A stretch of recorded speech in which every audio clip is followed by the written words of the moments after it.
Talk more about this now with the former DFAT Australia-China Council scholar Andrew Phelan. He's pretty astute with his observations when it comes to Xi Jinping. Andrew, good to see you again. So what are your initial thoughts on the makeup of Xi's Politburo Standing Committee?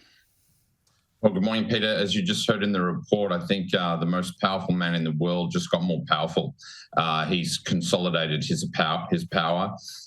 There's two guys on the Politburo Standing Committee, which consists of 7, that will remain over from the previous term. That's Wang Huning and Li Kejia. And Wang Huning is the sort of spiritual guide or ideologue behind Xi's philosophy. He's also the author of a book called America Against America, which was seminal in its influence in terms of China going up against what it views as its key strategic rival. The other guy, was in charge of basically the anti-graft czar for Xi, and he's been responsible. That is Zhao Leji. He's just been responsible for eliminating, if you like, some of Xi's opposition over the last 5 or 10 years. Yeah. And then the rest of the Politburo are new, and they come from a fairly well-worn path in terms of promotion from being Guangdong Party State Chief and Shanghai Party State Chief, which is where Xi came from. And some of the other guys in the Politburo Standing Committee go way back with Xi 20, 30 years ago. So he's promoted loyalists as opposed to people with a sort of functional area of excellence. And probably most controversially is Li Qiang, who looks like he'll be the next premier, replacing Li Keqiang.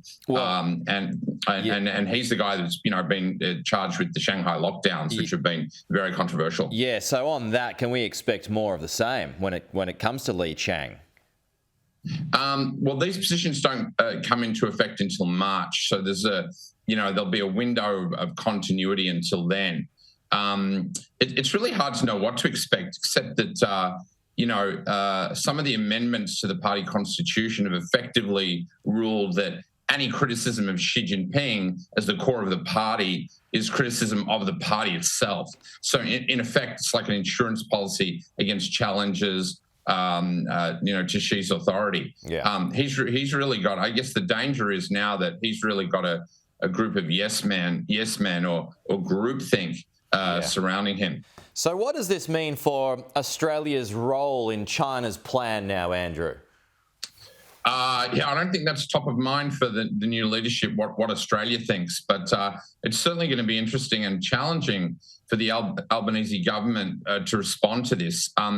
I watched Xi's speech to close the Congress last night, and early on in the speech, he commented that he'd received congratulations from many heads of state around the world. You heard the usual suspects, Vladimir Putin and Kim Jong-un, offer their congratulations. What does the Penny Wong and the Albanese government say?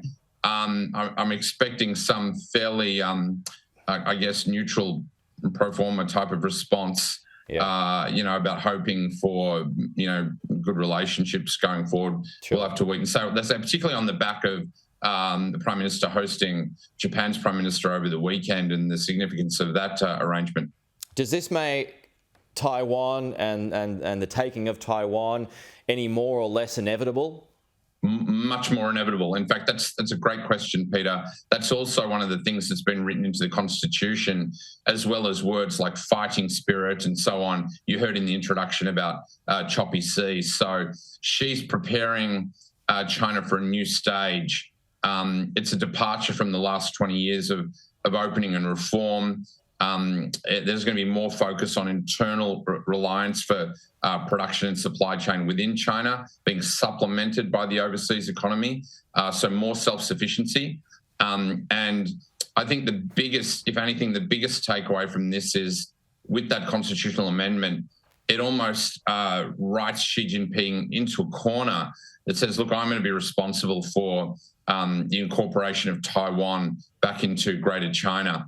That's a massive concern for the US, for Australia, for the rest of the world. Yeah. Hey, just a final one here. Hu Jintao, he kind of got his marching orders over the weekend.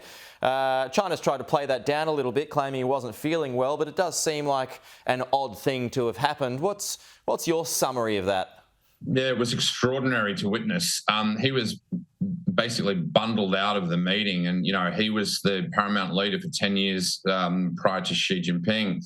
I've heard overnight through one of my sources, and I can't say who they are other than the fact that they're very well connected, that that Hu Jintao had written down on a piece of paper his recommended ins and outs for the Politburo Standing Committee. And of course, Xi Jinping was having none of this. So as soon as this happened, he was ushered out. And when I say ushered, some of the mainstream media have said one of the ushers, one of the staff, showed him the door, encouraged him by putting his hands underneath Hu Jintao's arms and really lifting him up, who's now 79.